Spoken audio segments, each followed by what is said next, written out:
ভুটানের হাফে বল। নিমা ওয়াংদি, বাংলাদেশ বলটা উইন করার চেষ্টা করছে। আল আমিন তার জায়গা থেকে সরে এসে আরেকবার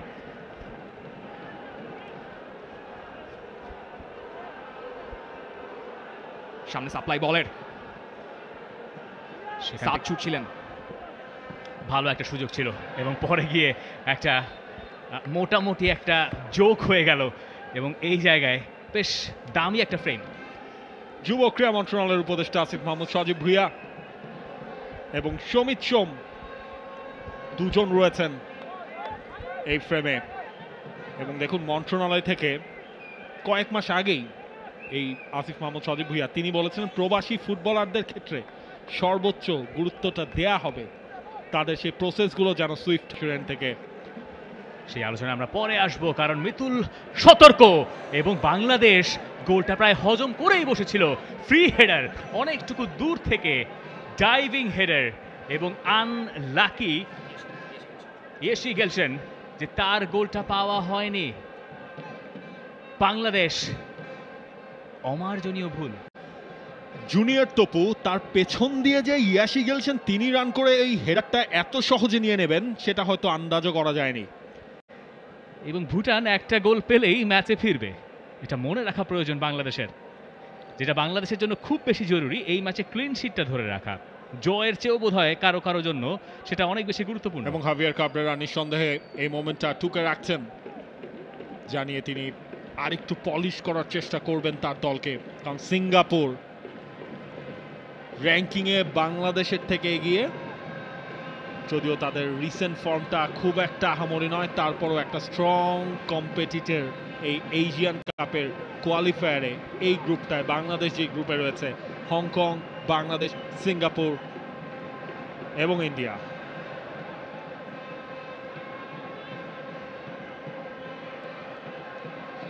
আল আমিন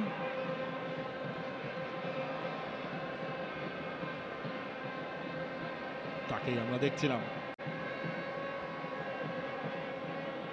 আল আমিন তিনি বলেছিলেন একটা ইন্টারভিউতে তিনি তার খেলার স্টাইলটাকে অনেকটা দানি আলভেজের মতো করে সাজাতে চেয়েছিলেন যখন তিনি রাইট ব্যাক রোলে খেলতেন। কি অদ্ভুত একটা ঘটনা, তিনি যখন ফরওয়ার্ড হয়ে গেলেন এই মুহূর্তে বাংলাদেশ প্রিমিয়ার লিগের একটা বড় সময় তিনি বাংলাদেশের হয়ে টপ গোলস করেছিলেন যারা বাংলাদেশের লোকাল প্লেয়ার রয়েছেন, এবং একটা খুব ফিটিং ডেবিউ তার হয়েছে। গোল পেলে হয়তো এর চাইতে ভালো কিছু আর হবে না, এবং সেই আল আমিন আরেকবার গোল বল মুখে। হৃদয় বলটা নিয়ে দিয়েছিলেন, যদিও একটা থ্রো ইন সেটা ভুটান পাবে। বাংলাদেশ কোচ হাভিয়ার কাবরেরা হাততালি দিচ্ছিলেন ওই ক্ষেত্রে। সাদের কড়া পাহারা খুব বেশি দূর এগোতে দেয়নি ভুটানকে। ভুটান তার আরো একটা পরিবর্তন করবে। ইয়েমেনের ম্যাচটা যিনি স্টার্ট করেছিলেন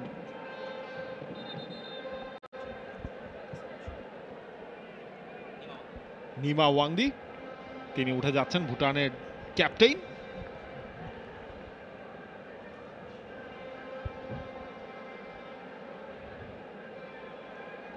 এবং ক্যাপ্টেন্সির আর্ম ব্র্যান্ডটা দিয়ে গেলেন নাম্বার 4 তেনজিন নোরবুকে। শেষ 10 মিনিট বাকি রয়েছে ম্যাচের।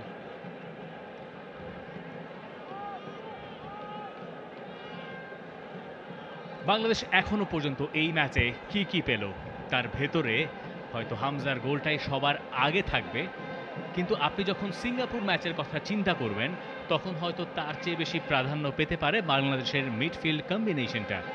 জামাল ভুঁইয়াকে আজকে আমরা বেশ অ্যাক্টিভ দেখেছি অ্যাটাকে, এবং তার ওই বক্স প্রেজেন্সটা ভুটানের ডিফেন্ডারদেরকে অনেক বেশি ধাঁধায় ফেলে দিয়েছে।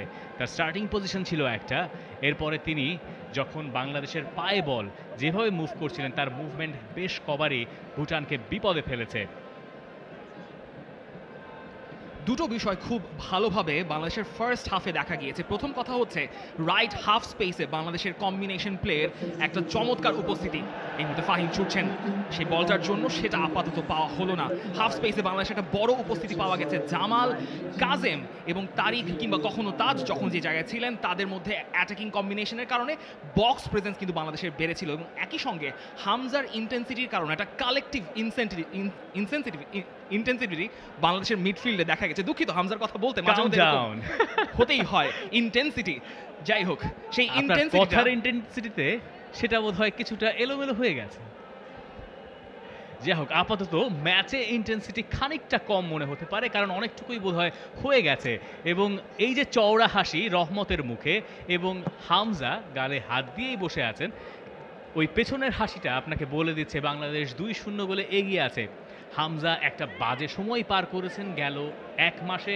তার দল শেফিল্ড ইউনাইটেড একেবারে 95th মিনিটে গোল হজম করে প্রিমিয়ার লিগে উঠতে পারেনি। ওয়েম্বলির ওই ফাইনাল থেকে জাতীয় স্টেডিয়ামের এই ম্যাচ, তার ভেতরে হাওয়া বদল হয়েছে। তাতে যদি আবারও সেই পুরনো উদ্দীপনা হামজার ভেতরে ফেরত আসে, সেটা যে এসছে সেটা হামজার সঙ্গে কথা বলে বা হামজার এই ম্যাচের পারফরমেন্স দেখে অনেকটুকুই বোধহয় বোঝাও গেছে। এবং একদম ফিটিং একটা স্টার্ট জাতীয় স্টেডিয়ামে হামজার গোল, জাতীয় দলের হয়ে প্রথমবার, এবং জাতীয় স্টেডিয়াম তার নতুন করে অভিষেকটা দেখলো হামজা চৌধুরীর গোলে। এবং হামজার যেহেতু এখন এই হাফে নেই, তাই ইন্টেন্সিটিটা একটু কমে গেছে এবার।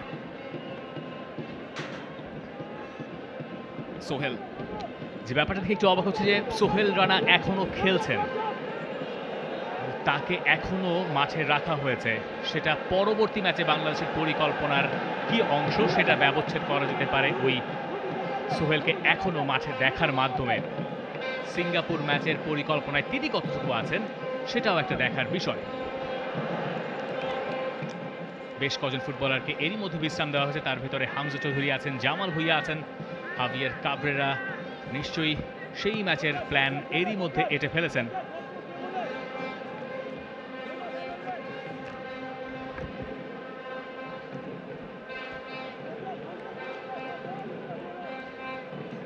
দশ তারিখ সেই ম্যাচ, যে ম্যাচের কথা বলা হচ্ছে, যেটা বলা হচ্ছে more than a football match. তার আগে বাংলাদেশের প্রস্তুতিটা যেমনই হোক, ফলটা বোধহয় মন্দ হচ্ছে না। একটা পারফেক্ট প্রস্তুতি বাংলাদেশ সারছে। হাভিয়ার কাবরেরা তার এই স্কোয়াডটা তিনি দেখছেন সিঙ্গাপুর ম্যাচে কাকে তিনি কোথায় ইউজ করবেন। এই মুহূর্তে বা প্রান্ত দিয়ে ফয়সাল আহমেদ ফাহিম তিনি ঢোকার চেষ্টা করছিলেন, ইয়াসি গিলশন ছিলেন সেখানে। বাংলাদেশ পেয়ে যাচ্ছে আরো একটা কর্নার কিক। মোরসালিন বাংলাদেশের এই মুহূর্তের সেট পিস টেকার। বছর খানেক আগে, ইনফ্যাক্ট 2 বছর আগে সাফ ফুটবলে দুর্দান্ত পারফর্ম করেছিলেন মোরসালিন।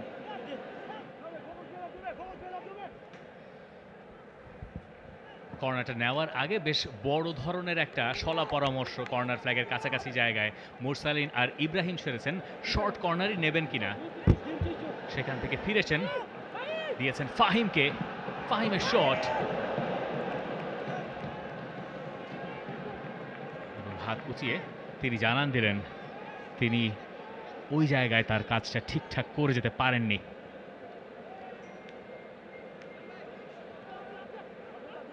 ফাহিমের কোনটা উইক ফুট আর কোনটা স্ট্রং ফুট এটা নিয়ে অনেকের ভেতরে ধাঁধা আছে, তবে সম্ভবত তিনি লেফট ফুটটাকে আরেকটু প্রেফার করেন। লেফট উইং, রাইট উইং, দুইটা উইংয়েই তিনি খেলতে পারেন। যে উইং আপনি খেলবেন তার অপোজিট ফ্ল্যাঙ্কে আপনার বলের সাপ্লাইগুলো দেয়ার টার্গেটটাই থাকে মেইন। মিতুল মার্মা প্রস্তুতি হয়তো বাকি সবার হলেও অন্তত পক্ষে মিতুলের হয়নি। অবশ্য সেটা নিয়ে মিতুলের কোনো রকম কোনো অভিযোগ থাকবে না, এটা নিশ্চিতভাবেই বলে দেওয়া যায়। কোনো গোলকিপার ম্যাচে নামার সময় চান না তার দিকে একের পর এক শট ধেয়ে আসুক। এবারে প্রিমিয়ার লিগে বেস্ট গোলকিপার ছিলেন আবাহনী লিমিটেডের এই মিতুল মার্মাই। মোরসালিন, সেখান থেকে তপু,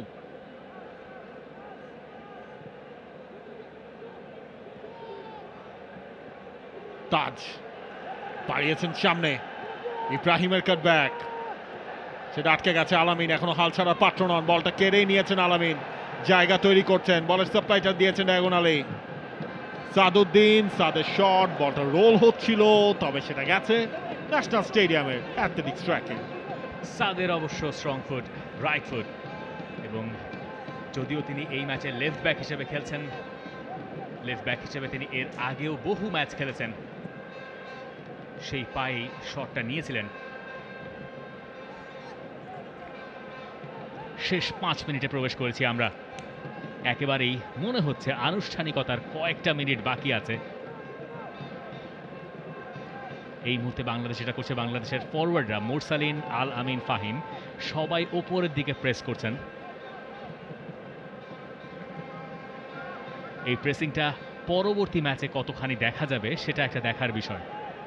ফাহিম, আল আমিন, বক্সের ভেতরে ইব্রাহিমরা ঢুকছেন, মোরসালিনও আছেন। মোরসালিনের ঘুরে ফিরে হেডার, যেটা তিনি ইন্টেনশনালি করেননি, বরং ডিফেন্ডারের হেড তার মাথায় লেগে গেছে বাইরে। তবে এ পাশে দুশ্চিন্তার কিছু আছে কি বাংলাদেশের? লম্বা সময় সাদউদ্দিন খেলে গেছেন এই ম্যাচে এবং তার একটু টেক কেয়ার করা প্রয়োজন পড়ছে।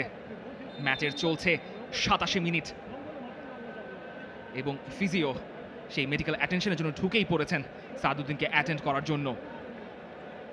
তবে বাংলাদেশের এই ম্যাচে পুরোটাই প্রাপ্তির খাতায়, কোনো ঝামেলায় মিতুল মার্মাকে পড়তে হয়নি বাংলাদেশের ডিফেন্স লাইনকে, এবং মূল যে পরীক্ষা সিঙ্গাপুরের সঙ্গে, সেই পরীক্ষার পূর্ণ প্রস্তুতিটা সম্ভবত বাংলাদেশ ভুটান ম্যাচে নিয়ে ফেলেছে। তবে যে প্রস্তুতি বাংলাদেশ নিশ্চয়ই নেয়নি সেটা হচ্ছে ইনজুরির। সাদউদ্দিন এই জায়গায় তার উপর দিয়ে ধকল গেছে, সেই ক্লান্তিটাই সম্ভবত কাটাচ্ছেন, খানিকটা চোটও তার ভেতরে আছে। লেফট ব্যাক পজিশনে অবশ্য বাংলাদেশের কিছু অপশনস আছে। ইসা ফয়সাল, রহমত দুজনেই রয়েছেন, তবে ইন্ডিয়ার এগেইনস্টে সাব খেলেছেন, আজকের ম্যাচটাও তিনিই খেলছেন। হাভিয়ার কাবরেরার এক পছন্দের ফুলব্যাকই সাদউদ্দিন। স্ট্রেচার কল করা হয়েছে, এখন তাকে ওই স্ট্রেচারে উঠেই মাঠ ছাড়তে হবে হয়তো। এক্স্যাক্টলি, দুই খুব ভাই একটা- শুরু করেছিলেন একসাথে, কিন্তু শেষটা একসাথে করতে পারলেন না। বাংলাদেশের জন্য খানিকটা দুশ্চিন্তার সাইন।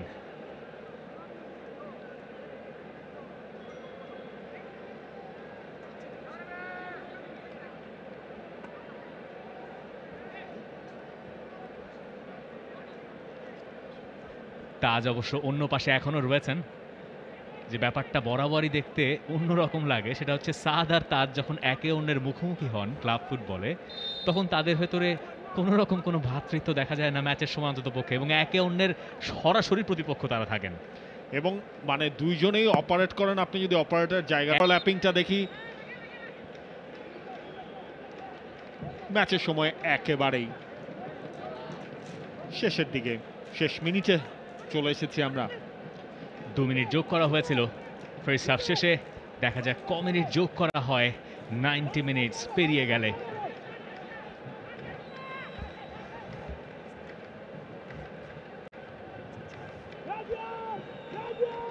একটা সান্ত্বনার গোলের খোঁজে ভুটান। পেমা বল নিয়ে গেছেন হৃদয়, আল আমিন, ইব্রাহিম, ইব্রাহিম গোলকিপার সেভ, আরো একটা পাওয়ার ছিল। এবং আজকের ম্যাচে আপনি ফার্স্ট হাফে ফাহমিদুলের সেই শটটার কথা চিন্তা করেন, গোলকিপার সেভ করলেন। ম্যাচের একেবারে শেষ দিকটায় ইব্রাহিমের এই অ্যাটেম্পট, বাংলাদেশের যে অ্যাটাকিং ইন্টেনশনটা ছিল এই ম্যাচে, সেটা হাভিয়ার কাবরেরা ঠিকঠাকই করতে পেরেছেন সোফার ফুটবলাররা। 4 মিনিটের অ্যাডেড টাইম।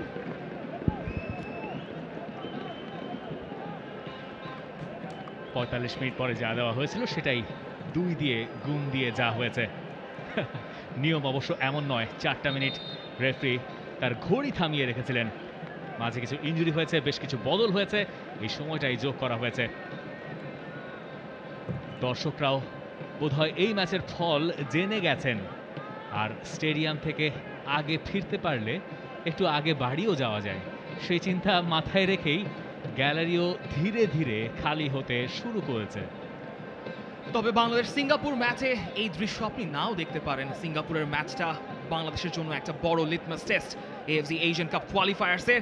সিঙ্গাপুরের ম্যাচের আগে অবশ্য এর আগের লিটমাস টেস্টটা ভালোভাবে শেষ করছে বাংলাদেশ, এবং সেটা সম্ভবত এই ফাহমেদুল এর একটা বড় অবদান রয়েছে। তাজ উদ্দিন, তার ভাই সাদ উদ্দিন কিছুক্ষণ আগে মাঠ ছেড়েছেন এবং ঠিক বাঁ পায়ে চোটের কারণে, এবং তারও আসলে একই ভাগ্য হবে কিনা, that will be very unfortunate.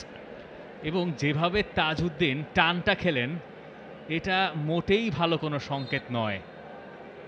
বল তার পায়ে ছিল না, দৌড়তে গিয়েই ওই চোটটা পেয়েছেন। বাংলাদেশ কোচ নিশ্চয়ই দেখছেন পুরো ব্যাপারটা।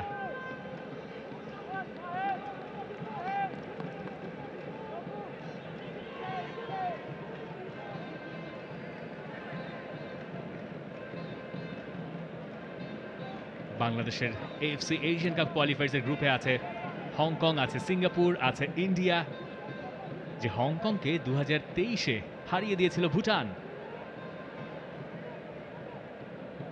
হংকংয়ের সঙ্গে বাংলাদেশের ম্যাচ অবশ্য অক্টোবরে। চমৎকার 360, চমৎকার ফিফা স্টাফ। এরপরে গোলটা হলো না কেবলমাত্র মিতুল মারমার জন্য। সমিত সোম বলছেন ঠিক আছে, চমৎকার। মিতুল মারমার জন্য পরীক্ষাটা এসেই গেল, একদম জিরো অ্যাঙ্গেলে মিতুল মারমার সেফটা এই স্টেডিয়ামের আইসিং অন দ্য কেক। সেই 360 টার্ন করে বল নিয়ে বেরিয়ে গিয়েছিলেন, শটটা একদম জিরো অ্যাঙ্গেলে। জিংমে নামজেল, যিনি নেমেছিলেন কিছুক্ষণ আগে, সবার পায়ের ফাঁক দিয়ে বেরিয়ে গিয়েছিল, কিন্তু মিতুল মারমা ওয়াজ দেয়ার। মিতুল মারমা দ্য ওয়াল। মিতুল পুরো পরিস্থিতিটা খুব ভালো মতো জাজ করেছেন এবং চমৎকার সেভ। যেহেতু তাকে পুরোটা জায়গা কভার করে এদিকে চলে আসতে হয়েছে, সেই কারণেই বলতে হচ্ছে সম্ভবত এই ম্যাচে বাংলাদেশের সবচেয়ে বড় পাওয়া। মিতুল মারমার সম্ভাব্য তৃতীয় ক্লিন শিট, যদি তিনি আর কয়টা মিনিট গোল বারটা সুরক্ষিত রাখতে পারেন। ভুটানের সঙ্গে তার একটা ক্লিন শিট রয়েছে, এবং শেষ এএফসি এশিয়ান কাপ কোয়ালিফায়ার্সে তার ক্লিন শিট রয়েছে ইন্ডিয়ার এগেনস্টে। তবে শেষ মিনিটেও বাংলাদেশ প্রেস করতে ছাড়ছে না। বাংলাদেশের ফ্রন্ট লাইনের আলাদা করে আপনি প্রশংসা করতে চাইবেন এই ম্যাচে। ফার্স্ট হাফে রাকিব এবং সেকেন্ড হাফে ফাহিম এবং আলামিন।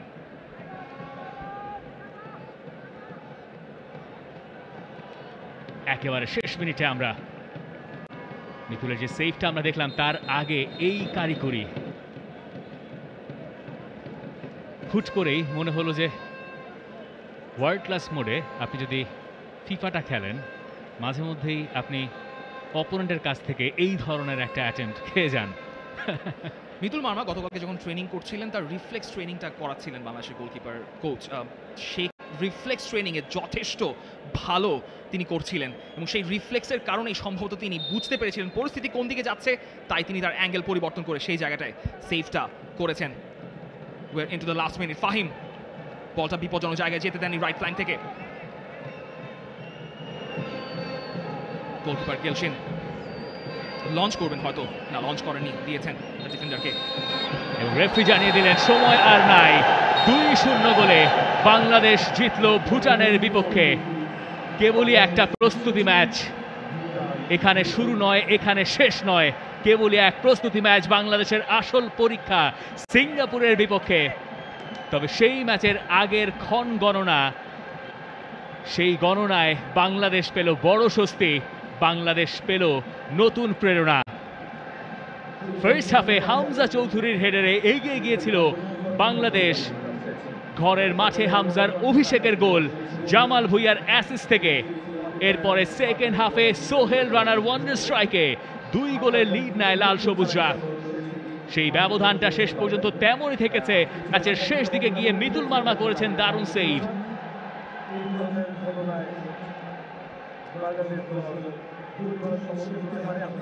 বাংলাদেশ সমর্থকেরা বাড়ি ফিরছেন খুশি মনে, হাসি হাভিয়ের কাবরেরার ঠোঁটেও।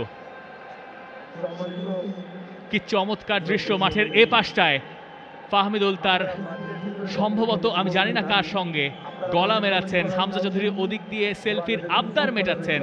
আমি জানি না এই জায়গায় একটু দেখা সম্ভব কিনা।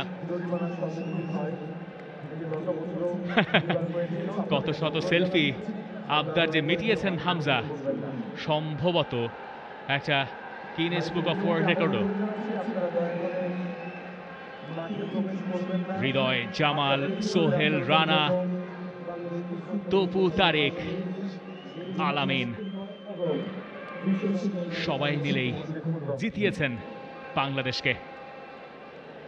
এই জয় বাংলাদেশের জন্য স্বস্তি বটে, তবে এই জয় শেষ কথা নয় কোনোভাবেই।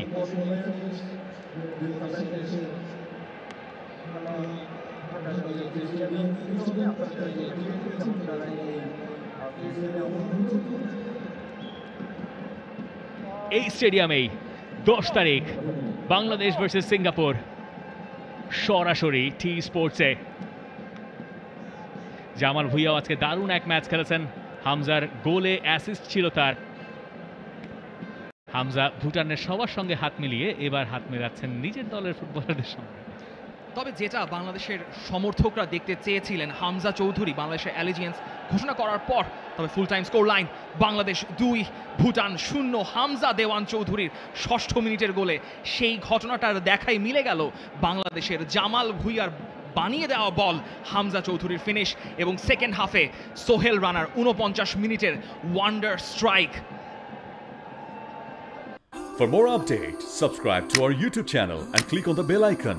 Follow us on Facebook and Instagram. Download T-Sports app to enjoy exciting games and highlights. Visit tsports.com.